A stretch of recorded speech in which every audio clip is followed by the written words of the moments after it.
Hello guys, তো আমরা finally পৌঁছে গেছি দীঘা। আর এটা হলো ওল্ড দীঘা। আমরা যখন গাড়ি থেকে নামি তখন বাস ছিল 5টা। আমার তো খুব ভালো লাগছিল, কারণ ওখানের মৌসমটা এত সুন্দর ছিল কি বলবো। আমি তো এটা নিয়ে দীঘা 4বার বেড়াতে গেলাম। গাইস, তো তোমরাও অবশ্যই ঘুরতে আসবে, দেখবে খুব সুন্দর লাগবে। তোমাদের গোটা জায়গাটা ঘুরে দেখাচ্ছি, তো দেখো।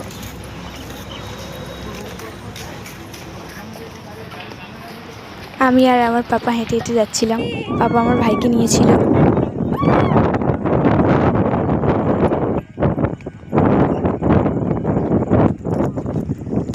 গাইস, যত কাছে যাচ্ছি ঢেউ তত বেশি হাওয়া দিচ্ছে, মনে হচ্ছে যেন উড়িয়ে নেবে। কারণ আমি এতটাই পাতলা কি বলবো, তোমরা দেখতেই পাচ্ছ। গাইস,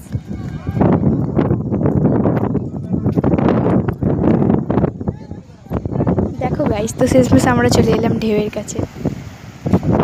ঢেউগুলো খালি দিচ্ছে, দেখো তোমরা, এত সুন্দর লাগছে, এত হাওয়া দিচ্ছে যে কি বলবো আপনাদের।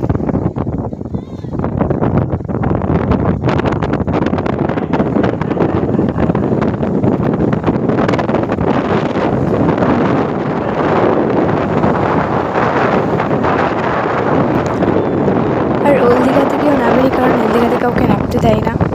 তো তাই আমরাও নামতে পারিনি, জাস্ট ওপর থেকে ভিডিও করছিলাম। মানে এতটাই হাওয়া দিচ্ছে, অত কাছেতে মনে ছিল যেন উড়িয়ে নেবে।